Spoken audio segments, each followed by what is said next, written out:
नमस्कार, मैं हूं बालकृष्ण थरेजा। आप देख रहे हैं डेली लाइव। आइए शुरुआत करते हैं आज के मुख्य समाचारों की। किसानों की खराब हुई फसलों का मुआवजा देने की मांग, भाजपा ने मुख्यमंत्री को भेजा ज्ञापन। नशीली दवाओं की तस्करी के दोषी को 10 साल की सजा, एनडीपीएस कोर्ट ने सुनाया फैसला। महात्मा ज्योतिबा फुले की जयंती पर सार्वजनिक अवकाश घोषित करने की मांग को लेकर माड़ी सैनिक समाज समिति ने मुख्यमंत्री को भेजा ज्ञापन। जबलपुर से निजामुद्दीन के मध्य संचालित ट्रेन का विस्तार हनुमानगढ़ श्रीगंगानगर तक करने की मांग को लेकर बार संघ ने केंद्रीय रेल मंत्री को भेजा ज्ञापन। संविदा पर कार्यरत यूटीडी कार्मिकों की सेवाएं जारी रखने की मांग, राजस्थान नर्सेज एसोसिएशन ने चिकित्सा मंत्री को भेजा ज्ञापन। और अब समाचार विस्तार से।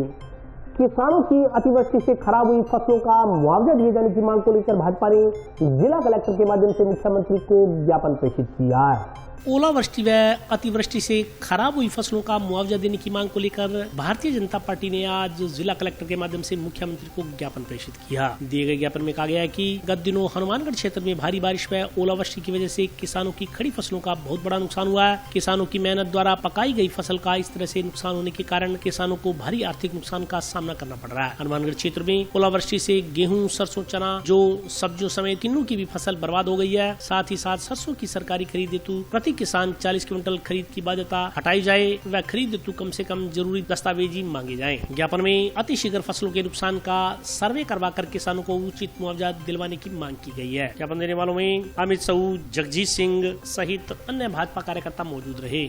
आज भारतीय जनता पार्टी देहात मंडल हनुमानगढ़ जंक्शन व देहात मंडल हनुमानगढ़ टाउन के मंडल अध्यक्षों के नेतृत्व में भारतीय जनता पार्टी हनुमानगढ़ ने ज्ञापन दिया, जिसमें जो 2 दिन पूर्व जो ओलावृष्टि हुई, जिससे किसानों के जो उम्मीदें थी उस पर पानी फिरा। पिछले 6 महीने जो नरमे की फसल थी वो भी मौसम की मार के कारण खराब हुई, और अब जो फसल एकदम कटने के लिए तैयार थी, बाजार में आने के लिए तैयार थी, जमींदारों को उनके 6 महीने का मेहनत का फल मिलने वाला था, उस पर प्रकृति की कुपित होने की वजह से, प्रकृति मार होने की वजह से और उनके अरमानों पे पानी फिर गया।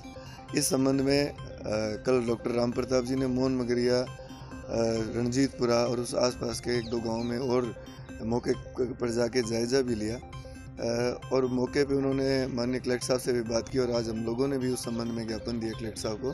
कलेक्टर साहब ने आश्वासन दिया है कि सब जिले में सभी उपखंड अधिकारियों को पाबंद करके और जो ये नुकसान हुआ है उसकी रिपोर्ट जल्दी से जल्दी बनवा के राज्य सरकार को हम लोग भिजवाएंगे, जिससे जमींदारों को जो नुकसान हुआ है उसकी भरपाई तो नहीं कर सकते, पर कहीं ना कहीं उसमें कुछ मदद हो जाए। हम लोगों ने इसी उम्मीद के साथ माननीय मुख्यमंत्री जी को कलेक्टर साहब के माध्यम से ज्ञापन दिया, और अगर इसमें देरी होती है तो निश्चित तौर पे भारतीय जनता पार्टी जमींदारों के साथ है, किसानों के साथ है। हम आंदोलन की राह भी अपनाएंगे। साथ ही साथ हम लोगों ने सरसों और गेहूँ की खरीद में जो व्यवहारिक अड़चनें आ रही हैं उसके बारे में भी कलेक्टर साहब को अवगत कराया। मुख्य रूप से गिरदावरी, जो जिस तरह जमाबंदी ऑनलाइन प्राप्त कर सकते हैं, हम गिरदावरी भी ले सकते हैं, और इस काम के समय में जमींदारों को अनावश्यक रूप से पटवारियों के चक्कर निकालना और उनके टाइम और समय की बर्बादी हो रही है, उसको बचाने के लिए हमने कलेक्टर साहब से अनुरोध किया। और इस मौसम, जो ये मौसम खराब हो रहा है, उसमें किसान फसल संभाले या गिरदावरी कटे करते फिरे, इस बात के लिए हम लोगों ने कलेक्टर साहब को ज्ञापन दिया, और कलेक्टर साहब ने इस बारे में कुछ सकारात्मक आश्वासन भी दिए हैं, और निश्चित तौर पे हमें उम्मीद है कि कलेक्टर साहब इसमें बढ़िया तरीके से राज्य सरकार को लिख के कोई ना कोई किसानों को राहत दिलाने की प्रयास करेंगे। जिस एरिया में ओलावृष्टि हुई है वहाँ फसलों को लगभग 50% का नुकसान हुआ है, और बरसात की वजह से पकी हुई फसल की क्वालिटी जो है वो भी गिर जाती है। उससे एफसीआई जब गेहूँ खरीद करेगी तो उसमें भी अड़चनें आएंगी। तो हमने कलेक्टर महोदय से इसी बाबत निवेदन किया कि किसानों को मुआवजा दिलवाया जाए, और जो कंडीशंस है उनमें भी रियायत दिए जाए। कलेक्टर महोदय ने उस स्तर पर बात करके जल्द ही कोई काश्तकारों के हित में निर्णय लेने की बात कही है। अगर उस हिसाब से किसानों का नुकसान हुआ है, उसकी भरपाई नहीं होती है, तो भारतीय जनता पार्टी का कार्यकर्ता है वो किसानों के समर्थन में आंदोलन का आगाज करने में भी पीछे नहीं हटेगा। नशीली दवाओं की तस्करी करने के दोषी एक व्यक्ति को एनडीपीएस कोर्ट ने आज 10 साल की सजा से दंडित किया है। एनडीपीएस कोर्ट ने आज अपने एक फैसले में नशीली दवाओं के तस्कर एक व्यक्ति को 10 साल की कठोर कारावास की सजा से दंडित किया। इस संदर्भ में जानकारी देते हुए लोक अभियोजक दिनेश दादीज ने बताया कि 24/8/2019 को गोलूवाला के थाना प्रभारी ने दौरान गश्त 30 LLW के पास एक व्यक्ति को मोटरसाइकिल पर आता देख मोटरसाइकिल रुकवाया तथा बाइक की तलाशी ली गई तो उसमें 352 पत्ते नशीली दवाओं के बरामद हुए। पूछताछ करने पर उसके पास दवा आदि बेचने का कोई लाइसेंस नहीं मिला। इस पर भागीरथ नामक आरोपी के खिलाफ मुकदमा दर्ज कर जांच शुरू की गई। इस पर आज फैसला सुनाते हुए एनडीपीएस कोर्ट ने आरोपी दोनों पर भागीरथ को 10 साल की सजा और 1 लाख रुपए के अर्थदंड से दंडित किया। लोक अभियोजक दिनेश दादीज ने कहा कि एनडीपीएस कोर्ट के इस सख्त फैसले से नशा तस्करों में भय पैदा होगा तथा समाज को नशे के खिलाफ जागरूक होकर संघर्ष करने में मदद मिलेगी। आज एनडीपीएस कोर्ट द्वारा मुलजिम भागीरथ को 10 साल के कठोर कारावास, 1 लाख रुपए जुर्माना और अदम अदायगी जुर्माना 6 माह के अतिरिक्त कारावास भुगतने की सजा सुनाई है। प्रकरण 24/8/2019 को थानाधिकारी पुलिस थाना गोलूवाला दिनेश सारण द्वारा गश्त के दौरान 30 LLW नहर पर सामने से एक मोटरसाइकिल आता दिखाई दिया, जिस पर भागीरथ पुत्र हेतराम निवासी संगर पुलिस थाना सूरतगढ़ को रोककर चेक किया तो उसके पास नशीली टेबलेट ट्राइवासार के 200 पत्ते और अल्प्राजोलम के 152 पत्ते, कुल 352 पत्ते थे, जिसके अंदर नशीली टेबलेट थी। उसके संबंध में कोई लाइसेंस इत्यादि उसके पास नहीं था, जिस पर उसके विरुद्ध मुकदमा दर्ज किया गया। बाद अनुसंधान चालान मान्य न्यायालय में प्रस्तुत किया गया। विचारण के दौरान अभियोजन पक्ष और मुलजिम पक्ष दोनों की सुनवाई के पश्चात आज एनडीपीएस कोर्ट हनुमानगढ़ ने उसे 10 साल के कठोर कारावास और 1 लाख रुपए जुर्माना की सज़ा सुनाई है। समाज में बढ़ते नशे के विरुद्ध इस तरह के निर्णय आने से निश्चित रूप से अंकुश लगने की संभावना है। न्यायिक अधिकारी रूपचंद जी सुथार, एनडीपीएस जज हनुमानगढ़ द्वारा यह फैसला सुनाया गया है।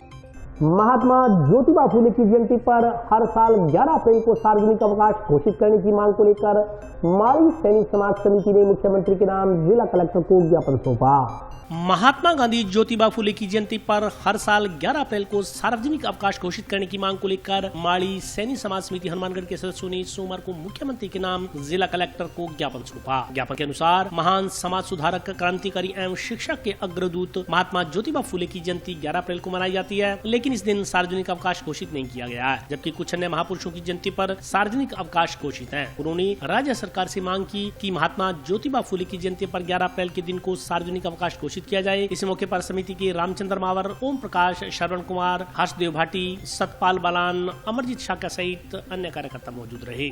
आज कलेक्टर साहब को मुख्यमंत्री जी के नाम ज्ञापन दिया गया, तो जिसमें ज्योतिबा फुले की 11 अप्रैल को जो जयंती है उस पर सार्वजनिक अवकाश घोषित करने के लिए, और ये हमारी सरकार से मांग है कि इतने बड़े महापुरुष जिन्होंने भारत में अगर शिक्षा का श्रेय जाता है महिला शिक्षा के लिए तो केवल ज्योतिबा फुले को जाता है। पहला विद्यालय उन्होंने खोला और घर घर जाकर बालिकाओं की शिक्षा के लिए अलग जगाई, और दोनों ने अपना पूरा जीवन शिक्षा के लिए समर्पित कर दिया। ऐसे महान पुरुष को अगर हम जयंती के रूप में उनके दिन अवकाश घोषित नहीं करेंगे तो फिर कैसे पता चलेगा। आजकल के बच्चों के लिए जो एक आइकन है वो, और भारत की शिक्षा पद्धति की जो नींव है वो, तो उसके लिए हम बार बार सरकार से मांग कर रहे हैं, लेकिन सरकार फिर भी इस बात को नहीं सुन रही है। जबकि अन्य महापुरुषों की जयंती के दिन अवकाश घोषित किया जा रहा है, जबकि ज्योतिबा फुले तो संपूर्ण समाज के लिए, भारत ही नहीं पूरे विश्व के लिए एक आइकॉन है, एक आदर्श है।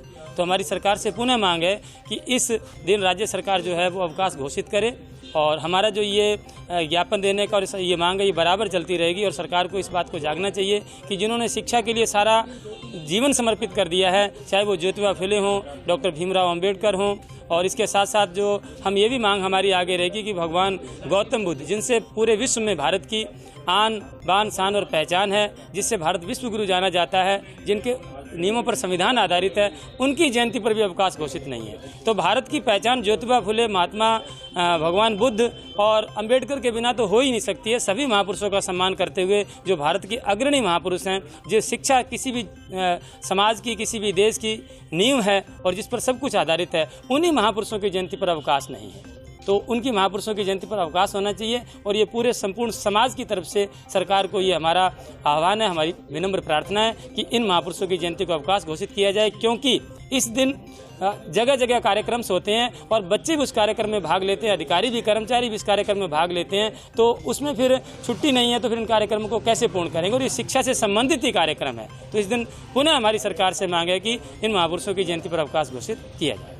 जबलपुर से निजामुद्दीन के मध्य संचालित श्रीधाम सुपरफास्ट एक्सप्रेस का विस्तार हनुमानगढ़ श्रीगंगानगर तक करवाने की मांग को लेकर वार संघ ने केंद्रीय रेल मंत्री को मांग पत्र प्रेषित किया है। जबलपुर से निजामुद्दीन के मध्य संचालित गाड़ी श्रीधाम सुपरफास्ट एक्सप्रेस का विस्तार गुरुग्राम, रेवाड़ी, सादुलपुर, भादरा, गोगामेड़ी, नोहर के रास्ते हनुमानगढ़ श्रीगंगानगर तक करवाने की मांग को लेकर बार संघ सदस्यों ने केंद्रीय रेल मंत्री को ज्ञापन प्रेषित किया। बार संघ अध्यक्ष जितेंद्र शाश्वत ने बताया कि जबलपुर निजामुद्दीन श्रीधाम सुपरफास्ट एक्सप्रेस जबलपुर, इटारसी, भोपाल, बीना, झांसी, ग्वालियर, आगरा, धौलपुर, मथुरा होते हुए दिल्ली के निजामुद्दीन तक जाती है। इस गाड़ी का विस्तार गुरुग्राम, रेवाड़ी, सादुलपुर, भादरा, गोगामेड़ी, नोहर के रास्ते हनुमानगढ़ श्रीगंगानगर तक करवाया जाए। अगर इस गाड़ी का विस्तार होता है तो समूचे रेल मार्ग को कई लाभ होंगे। मध्य प्रदेश, उत्तर प्रदेश, दिल्ली, हरियाणा से गोगामेड़ी आने वाले लाखों श्रद्धालुओं को गोरखनाथ महाराज के प्रिय शिष्य जहार वीर गोगा जी के जन्म स्थल ददेरवा समाधि स्थल गोगामेड़ी के लिए सीधी ट्रेन प्राप्त हो सकेगी। उन्होंने कहा कि गोगामेड़ी में हर साल लगभग 30 लाख श्रद्धालु गुरु गोरखनाथ जी और लोक देवता जहार वीर गोगा जी के दर्शन करने आते हैं। मध्य प्रदेश एवं आगरा, मथुरा, धौलपुर को IT हब गुरुग्राम की सीधी ट्रेन मिलेगी, जो अब तक नहीं चल रही है। श्रीगंगानगर, दिल्ली, मथुरा, आगरा, जबलपुर सैनिक छावनियों का एक दूसरे से सीधा संपर्क हो सकेगा। इसके अलावा सैनिकों को इसका पूरा लाभ मिलेगा। मध्य प्रदेश, उत्तर प्रदेश, दिल्ली, हरियाणा, राजस्थान से रेल का सीधा संपर्क बढ़ेगा। उन्होंने कहा कि हनुमानगढ़ श्रीगंगानगर की दिन के समय दिल्ली की ट्रेन की मांग पूरी होगी। उन्होंने इन लाभों को देखते हुए इस गाड़ी की सौगात क्षेत्र की जनता को शीघ्र प्रदान करने की मांग की है। इस मौके पर जयपाल झोरड़, भगवान दास, महावीर स्वामी, प्रदीप सिंह, राम कुमार, विनोद कुमार, जाकिर हुसैन, राहुल सारस्वत, सुशील कुमार, दीपक सोनी, सुशील झिंझा, राजीव कुलश्रेष्ठ, कुलदीप औलख सहित अन्य अधिवक्ता मौजूद रहे। बार संघ ने एक ज्ञापन रेल मंत्री जी को भेजा है कि एक श्रीधाम जबल निजामुद्दीन श्रीधाम एक्सप्रेस है, वो पीछे से घूम के आती है, दिल्ली खड़ी रहती है 15 घंटे। तो हमारी मांग है कि इस गाड़ी को गंगानगर तक इसका विस्तार कर दिया जाए, ताकि यहाँ हनुमानगढ़ गंगानगर एरिया के लोग जो है श्रद्धालु इस ट्रेन में सफर करके अपनी श्रद्धा के अनुसार मंदिरों में जाके अपनी पूजा अर्चना कर पाए। ये संभव बात है, असंभव नहीं है। ये श्रीधाम एक्सप्रेस वहाँ दिल्ली में खड़ी रहती है जी। इसको हमने कहा भी इसको गंगानगर तक चलाया जाए। इससे क्या है, यूपी बिहार के यहाँ काम करने वाले गरीब तबके के लोगों को भी दिल्ली जाने में, आगे जाने में बहुत सुविधा होगी। और इधर से जो सादुलपुर होकर हमारे दिल्ली जाने वाले जो पहले से ट्रेन बंद हो चुकी है, उससे भी एक लाभ मिलेगा, एक नई ट्रेन मिलेगी। और बेवजह वहाँ खड़ी रहने से अच्छा है कि ये ट्रेन श्रीगंगानगर तक चलाई जाए, यही मांग की गई आज। नगर परिषद की ओर से 28 मार्च व 31 मार्च को की जाने वाली भूखंडों की नीलामी प्रक्रिया रोकने व कमेटी बनाकर बेचे गए भूखंडों की जांच करवाने की मांग को लेकर RTI कार्यकर्ता संदीप सोनी ने सोमवार को जिला कलेक्टर को ज्ञापन सौंपा। नगर परिषद की ओर से 28 मार्च में 31 मार्च को की जाने वाली भूखंडों की नीलामी प्रक्रिया रोकने व उच्च स्तरीय कमेटी बनाकर पूर्व में बेचे गए भूखंडों की जांच करवाने की मांग को लेकर RTI कार्यकर्ता संदीप सोनी ने सोमवार को जिला कलेक्टर को ज्ञापन सौंपा। संदीप सोनी पुत्र रतनलाल सोनी निवासी सिंधी मोहल्ला वार्ड नंबर 25 टाउन द्वारा दिए गए ज्ञापन के अनुसार नगर परिषद की ओर से 28 मार्च में 31 मार्च को भूखंडों की नीलामी की जानी है। इस नीलामी पर रोक लगाई जानी आवश्यक है, अन्यथा नगर परिषद के करोड़ों रुपए के सरकारी प्लॉट कोड़ियों के भाव अपने चहेते लोगों के नाम आवंटित करवा दिए जाएंगे। सोनी के अनुसार नगर परिषद की ओर से पूर्व में करवाई गई भूखंडों की नीलामी में करोड़ों रुपए के भ्रष्टाचार की शिकायत की गई थी, उसकी जांच अभी बाकी है। सोनी ने नियमों का हवाला देते हुए कहा कि भूमि निष्पादन नियम 1974 के अनुसार अधिकतम दर पर बेचे गए भूखंड से कम दर पर भूखंड को नीलाम नहीं किया जा सकता।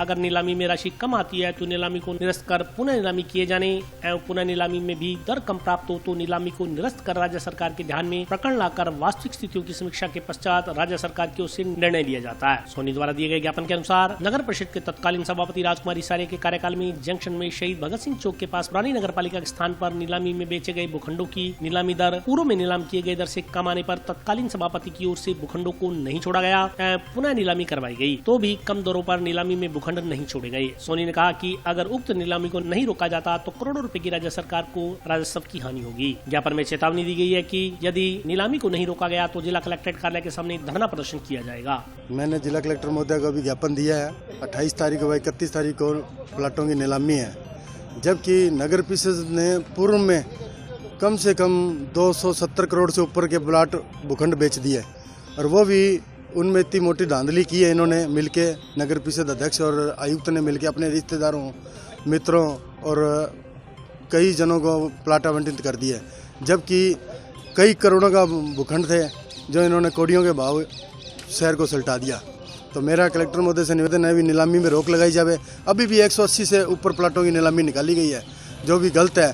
तो भी अगर एक तरफ तो चेयरमैन साहब ये कह रहे हैं जो कि भी पैसा तो सरकार से लाया जा सकता है और भूखंड बेचे जा रहे हैं शहर में सारे, कोई जगह ही नहीं छोड़ी अब तक, कभी कोई जगह बची हो, ऐसी कोई जगह नहीं है शहर के अंदर जिसने इसने ना बेचा हो है। और चोर बाजारी पूरी चला रखी है पार्षदों ने और ने, इन्होंने भूखंड अपने खुद के नाम से ले रहे हैं ये। और अभी वक्त ब्रेक का, हाजिर होता हूँ छोटे से ब्रेक।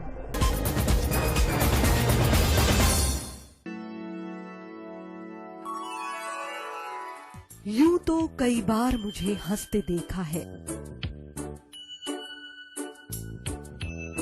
पर ये हंसी कुछ और है।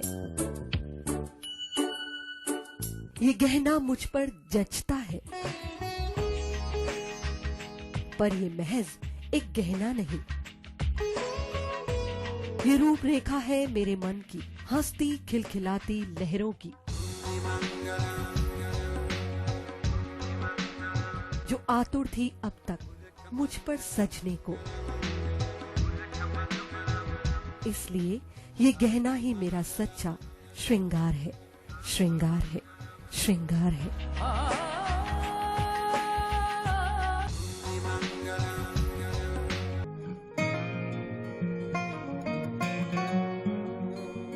बेटा सतीश, देख बेटा, बिजली का बिल आया है, कोई छूट भी मिली है क्या? बजट में तो मुख्यमंत्री जी छूट देने के लिए बोल रहे थे। अरे हाँ माँ, इसमें तो 750 रुपए कम करके आए हैं। अरे वाह, धन्यवाद मुख्यमंत्री जी।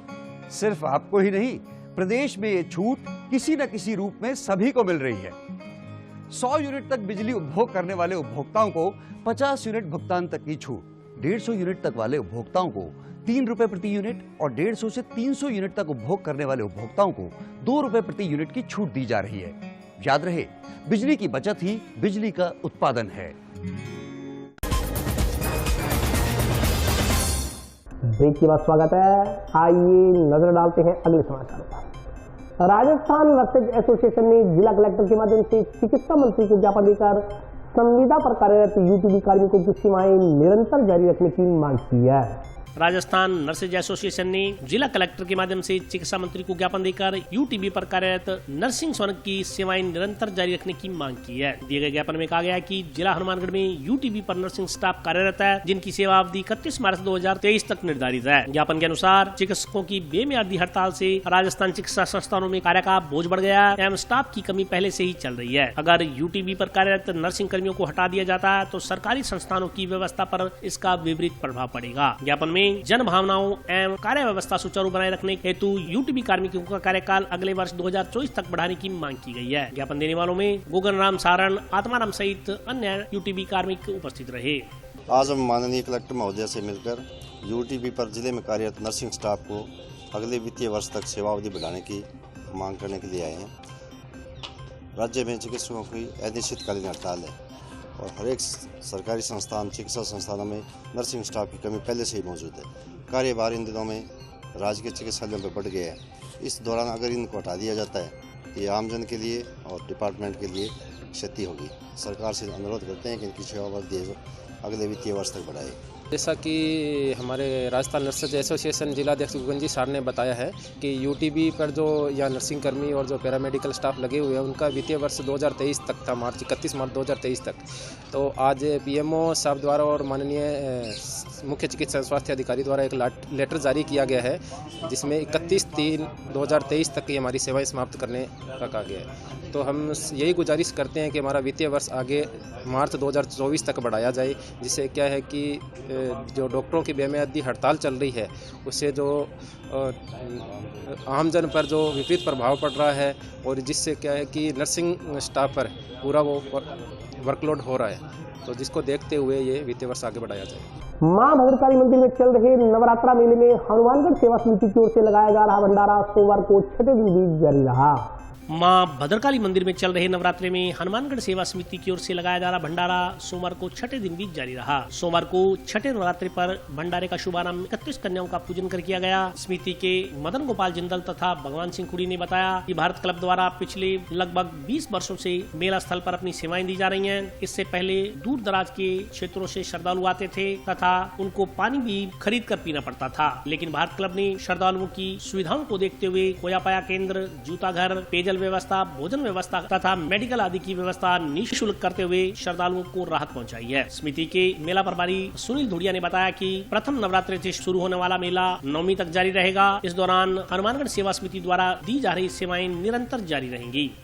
यहाँ हनुमानगढ़ क्षेत्र तो हनुमानगढ़ के जो पूरे आते हैं, पंजाब हरियाणा के भी बहुत से श्रद्धालु माता जी के भक्त हैं जो दूर दूर से आते हैं और पैदल यात्रियों की जो रहती है वो भी बहुत ज़्यादा रहती है। मेले के अंदर लगभग आप करो 2 से 3 लाख लोग भोग लगाते हैं। भद्रकाली मेला क्षेत्र में गत 38 वर्षों से भारत क्लब हनुमानगढ़ अपनी सेवाएं दे रहा है, जिसमें मुख्यतः यहाँ जल सेवा, जूता घर, खोया पाया केंद्र, चिकित्सा व्यवस्था, मंदिर के अंदर समितियों को दर्शन करने के लिए कतारबद्ध करना, सुरक्षा व्यवस्था के लिए अपने वॉलंटियर उपलब्ध करवाना, वह प्रशासन की समस्त प्रकार की सहायता करना, इसके लिए हमेशा भारत क्लब कटिबद्ध रहता है। 18 अप्रैल 1985 को भारत क्लब द्वारा भद्रकाली मेला क्षेत्र में अपना पदार्पण किया गया था, जिसमें बड़े ही छोटे रूप में उस वक्त यहाँ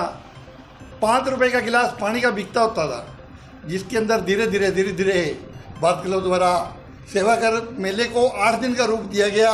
अब आज विशाल मेले का रूप लेता जा रहा है, जिसमें अभी 8 दिन तक, पहले नवरात्रि से लेकर अष्टमी तक लगातार भंडारे की व्यवस्था, जूता घर की व्यवस्था, चिकित्सा व्यवस्था, जल व्यवस्था इत्यादि भारत क्लब अपनी सेवाएं दे रहे हैं। जंक्शन स्थित गुरुद्वारा सिंह सभा में सम्मान समारोह का आयोजन किया गया।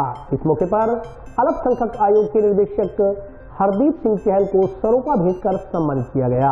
जंक्शन में रेलवे रोड पर स्थित गुरुद्वारा श्री गुरु सिंह सभा में सोमवार को सर्व सिख समाज समिति व गुरुद्वारा गुरु सिंह सभा की ओर से सम्मान समारोह का आयोजन किया गया। कार्यक्रम में सिख समाज के प्रतिनिधियों को सम्मानित किया गया। इस दौरान अल्पसंख्यक आयोग के डायरेक्टर हरदीप सिंह चहल की ओर से समाज हित में किए गए कार्यों की सराहना करते हुए उन्हें सम्मान प्रतीक भेंट कर सम्मानित किया गया। कार्यक्रम में गुरुद्वारा गुरु सिंह सभा प्रधान इंदर सिंह, बलकरण सिंह, मोहन सिंह, देवेंद्र सिंह, कश्मीरा सिंह, गुरमेल सिंह, जगजीत सिंह, जंगीर सिंह, संतोख सिंह, सिमरजीत सिंह, जगतार सिंह, वार्ड पार्षद गुरदीप चहल, रजपाल सिंह सहित सिख समाज के अनेक नागरिक मौजूद रहे। साढ़े सारे ਜਿਹੜੇ समाज के लोग उन्होंने ਉਹਦੇ ਚ योगदान पाया। करीब 43 लाख रुपए साढ़े समाज के लोगों ने ਉਹਦੇ ਵਿੱਚ जमा कराया।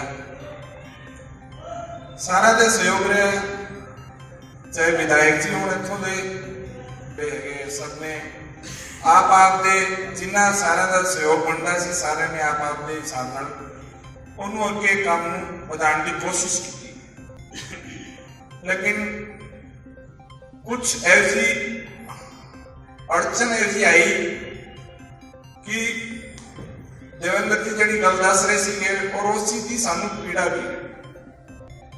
गौशाला की जी जमीन सी वो तो सिर्फ 4 बीघा सी, 40 बीघा उत्थे जमीन खाली पई है, सानू उत्थे ओहदे नाल रोक हुई सी, लेकिन किसी कारण किसी ने, कुछ अच्छे लोग भी होंगे कुछ बुरे लोग भी होंगे, ते ओहदे विच अड़चन पाई। चलो कोई नहीं, वाहिगुरू दा पाना बरत्या ते इत्थे सीएम साहब आए। उस तो पहला भी असीं डीएलपी च मिले सी, डायरेक्टर साहब नूं गल होई सी साडी उत्थे।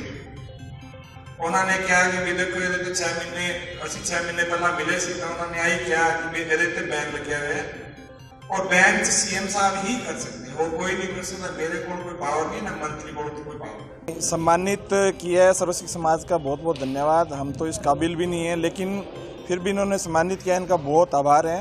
सर्व सिख समाज की एक समस्या थी यहाँ पे कि जो ज़मीन अलॉट की प्रॉब्लम थी, ज़मीन के लिए इन्होंने 43 लाख रुपए समाज से इकट्ठा करके जमा कराए थे 2018 के अंदर, लेकिन बैन लगने के कारण ज़मीन कहीं भी अलॉट नहीं हो रही थी। तो हमारे रंधावा जी, जो सुखजिंदर सिंह जी रंधावा जी है, जो यहाँ के प्रभारी हैं, उनसे हम मिले, सीएम साहब से मिले। जब पिछले दिनों यहाँ सीएम साहब आए थे, हमने उनको समस्या बताई कि साहब इस तरीके से सारे समाज के लोगों के सब कुछ है, लेकिन हमारे सर्वसिख समाज का यहाँ पे कुछ भी नहीं है। और सब लोगों के योगदान से ये पैसा भी इकट्ठा किया गया। यहाँ के जो स्थानीय लोग थे, चाहे नगर पालिका के चेयरमैन हो, विधायक हो, सबके सहयोग से सारा काम यहाँ से गई फाइल। और बाद में रंधावा जी से जब हम मिले तो रंधावा जी ने व्यक्तिगत रूप से इसमें प्रयास करके और ये अलॉटमेंट का काम करवाया सीएम साहब से। इसके लिए सीएम साहब का और रंधावा जी का बहुत बहुत आभार है। और 10 करोड़ रुपए जो इन्होंने दिए, 15 करोड़ रुपए जो दिए हैं बूढ़ा जोड़ गुरुद्वारे के लिए 10 करोड़ रुपए, सावा साहब के लिए 4 करोड़ रुपए के लिए जो दिए हैं, उनके लिए भी अशोक गहलोत जी का और रंधावा जी का बहुत बहुत आभार, धन्यवाद। हाँ, मैं माइनॉरिटी कमीशन के अंदर भी अशोक गहलोत जी ने मेरे को जिम्मेवारी दे रखी है मेंबर की। और जैसे बिल्डिंग जैसे बनती है, बिल्डिंग के अंदर कोई योगदान अगर माइनॉरिटी कमीशन से होगा तो उसके लिए पूरे प्रयास किए जाएंगे। सीएम साहब को भी बोलेंगे और होना भी चाहिए। ਅੱਜ ਗੁਰਦੁਆਰਾ ਸ਼੍ਰੀ ਗੁਰੂ ਸਿੰਘ ਸਭਾ ਵਿੱਚ ਸਰਵ ਸਿੱਖ ਸਮਾਜ ਸਮਿਤੀ ਹਨੂੰਮਾਨਗੜ੍ਹ ਵੱਲੋਂ ਇੱਕ ਪ੍ਰੋਗਰਾਮ ਦਾ ਆਯੋਜਨ ਕੀਤਾ ਗਿਆ, ਜਿਸ ਵਿੱਚ ਜੋ ਕਿ ਸਰਵ ਸਿੱਖ ਸਮਾਜ ਨੂੰ ਰਾਜਸਥਾਨ ਸਰਕਾਰ ਵੱਲੋਂ ਜ਼ਮੀਨ आवंटित ਹੋਈ ਹੈ, ਉਸ ਵਾਸਤੇ ਜਿਨ੍ਹਾਂ ਸ਼ਖਸਾਂ ਨੇ ਆਪਦਾ ਯੋਗਦਾਨ ਪਾਇਆ ਹੈ, ਸਨਮਾਨ ਸਮਾਰੋਹ ਵਿੱਚ ਹਰਦੀਪ ਜੀ ਚਹਿਲ ਜੈਪੁਰ ਤੋਂ, ਜਿਨ੍ਹਾਂ ਨੇ ਸਾਡੇ ਇਸ ਜਗ੍ਹਾ ਦੀ ਜੋ ਵੀ ਸਮੱਸਿਆ ਸੀ, ਜਿਵੇਂ ਅਸੀਂ ਉਹਨਾਂ ਨੂੰ ਅਵਗਤ ਕਰਵਾਇਆ ਤਾਂ ਉਹਨਾਂ ਨੇ ਇਸ ਸਮੱਸਿਆ ਨੂੰ ਪਰਸਨਲੀ ਲੈ ਕੇ ਤੇ ਸਾਰੇ ਸਮਾਜ ਨੂੰ ਨਾਲ ਲੈ ਕੇ ਸੁਖਜਿੰਦਰ ਜੀ ਰੰਧਾਵਾ ਜੋ ਕਿ ਪ੍ਰਭਾਰੀ ਹੈ ਰਾਜਸਥਾਨ ਦੇ ਕਾਂਗਰਸ ਦੇ, ਉਹਨਾਂ ਨੂੰ ਇਸ ਸਮੱਸਿਆ ਨਾਲ ਅਵਗਤ ਕਰਵਾਇਆ। ਸਾਰੇ ਸਮਾਜ ਨੇ ਮਿਲ ਕੇ ਉਹਨਾਂ ਨੂੰ ਆਦੀ ਸਮੱਸਿਆ ਦੱਸੀ। ਉਹਨਾਂ ਨੇ ਸ਼੍ਰੀਮਾਨ ਅਸ਼ੋਕ ਜੀ ਗਹਿਲੋਤ ਮੁੱਖ ਮੰਤਰੀ ਰਾਜਸਥਾਨ ਸਰਕਾਰ, ਉਹਨਾਂ ਨੂੰ ਇਸ ਸਮੱਸਿਆ ਨਾਲ ਵਾਕਿਫ ਕਰਵਾਇਆ। ਉਸ ਤੋਂ ਉਪਰੰਤ DLB ਤੋਂ ਇਹ ਫਾਈਲ ਪਾਸ ਹੋ ਕੇ ਤੇ ਸਰਵ ਸਿੱਖ ਸਮਾਜ ਨੂੰ ਇਹ ਜ਼ਮੀਨ आवंटित ਹੋਈ ਹੈ। ਅੱਜ ਇਸ ਸਨਮਾਨ ਸਮਾਰੋਹ ਵਿੱਚ ਸ਼੍ਰੀ ਗੁਰੂ ਗ੍ਰੰਥ ਸਾਹਿਬ ਜੀ ਦੀ ਹਜ਼ੂਰੀ ਵਿੱਚ ਹਰਦੀਪ ਜੀ ਚਹਿਲ ਜੀ ਦਾ ਸਮਰਤੀ ਚਿੰਨ੍ਹ ਦੇ ਕੇ ਸਨਮਾਨ ਕੀਤਾ ਗਿਆ ਤੇ ਗੁਰੂ ਸਾਹਿਬ ਤੋਂ ਅਰਦਾਸ ਕੀਤੀ ਗਈ क्षेत्र की खुशहाली वास्ते। नाबालिग बेटी को बहला फुसला कर ले जाने के प्रकरण में पुलिस पर सुनवाई नहीं करने का आरोप लगाते हुए रावसर क्षेत्र की एक महिला सोमवार को बाल कल्याण समिति कार्यालय पहुंची। समिति सदस्यों ने पीड़ित महिला को हर संभव सहायता का आश्वासन दिया। नाबालिग बेटी को बहला फुसला कर ले जाने के प्रकरण में पुलिस पर सुनवाई नहीं करने का आरोप लगाते हुए रावसर क्षेत्र की एक महिला सोमवार को बाल कल्याण समिति कार्यालय पहुंची। महिला ने समिति सदस्यों से उसकी नाबालिग लड़की को बरामद करवाने में मदद करने की गुहार लगाई। पीड़ित महिला ने बताया कि उसकी 13 वर्षीय नाबालिग बेटी 3 मार्च को कल सुबह करीब 5 बजे घर से चली गई थी। उस समय वह खुद बीकानेर गई हुई थी। उसकी नाबालिग बेटी को कुछ लोग बहला फुसला कर अपने साथ ले गए। घर से नकदी जेवरात भी साथ ले गए। महिला के अनुसार उसके पति की मौत हो चुकी है, वह मजदूरी कर अपना व अपने बच्चों का पेट पाल रही है। पुलिस की ओर से उसकी सुनवाई नहीं की जा रही। महिला ने गुहार लगाई कि उसकी लड़की को शीघ्र बरामद किया जाए। बाल कल्याण समिति सदस्यों ने बताया कि रावसर क्षेत्र की एक महिला व उनके परिजन सोमवार को उनके ऑफिस पहुंचे। परिवार ने प्रार्थना पत्र सौंपकर बताया कि उनकी 13 वर्षीय नाबालिग बच्ची को उनका एक परिचित लड़का व उसके परिवार के सदस्य बहला फुसला कर अपने साथ ले गए हैं। उक्त लड़के ने उनकी लड़की के साथ शादी कर ली है। उनकी बच्ची का एक वीडियो भी उनके पास पहुंचा है। बाल कल्याण समिति सदस्यों ने कहा कि इस संदर्भ में रावसर पुलिस की ओर से मुकदमा दर्ज नहीं करने की बात परिजन कह रहे हैं। नाबालिग के संबंध में प्रकरण दर्ज कर अनुसंधान किया जाना अति आवश्यक है। मामला है 16 का भट्टा कर रहती हूँ, तो छोरी मेरी 3 तारीख से गैप हुई है। हमारे रिश्तेदार हैं, वो ले गया रात की 5 बजे, सुबह काट के छोरी को 40,000 रुपया, 1 किलो चांदी, आज तोड़ो में सड़क गड़ गए माँ, तो ले गया। तो मतलब आज 1 महीना हो गया, कार्रवाई नहीं करी है पुलिस में। वहाँ भी बैठी रहूँ, छोरी का बाप नहीं है, माँ हूँ, सब पाड़ती हूँ, भट्टे पर काम करती हूँ। एक 2 उसका चाचा आया, एक उसकी माँ आई, एक उसकी चाची आई, 5 जना आगे पीछे मोटरसाइकिल रोक के बच्चे को काट के निकाल के ले गया। मैं बहुत परेशान हूँ। अभी मेरी बच्ची जल्दी मिलेगी। बच्ची है मेरी 13 साल की, तो 1 महीने से सुनाई नहीं कराया। तो मैं अभी आज यहाँ पे आई हूँ, क्या नाम इसका, रावसर थाना में थानेदार के पास। वो क्या नहीं कहता, सही हिसाब से मिलने नहीं देता है। अभी आज जाते हैं, बाबी भगा देते हैं, जाते हैं बाबी भगा दे, कभी 5,000 ले लेता है, कभी 4,000 ले लेता है। कोई मेरी सुनाई नहीं करी। 1 महीना 3 तारीख से 1 महीना हो गया। ये बालक संपत्ति में है। हाँ, बच्चे को वापिस लेना है। हमें जल्दी दीजिए। मैं बहुत परेशान हूँ, मेरी हालत बहुत बेकार हो गई। बाप नहीं है, 6 साल हो गया, मैं आप ही हूँ। ईंट भट्टा 16 चक छोड़ा का भट्टा रावसर के पास है। वो भादरा का छोरा है, भाद्रा छोरा हमारे रिश्तेदारों में ही है। हमारी 13 साल की बच्ची है और है भाटों का ही लड़का, वो भुला फिसला कर उसे निकाल कर ले गया है और डेली थाने के अंदर चक्कर लगाते हैं लेकिन कोई सुनवाई नहीं हो रही है। इसलिए हम आज हनुमानगढ़ से बाल कल्याण में आए हैं, इनकी कोई सहायता लें। इन्होंने अभी बोला है कि आप जाओ और यही साहब के पास जाकर मिलो और बाद में देखेंगे क्या करना है क्या नहीं करना है, वो यही साहब क्या कहते हैं।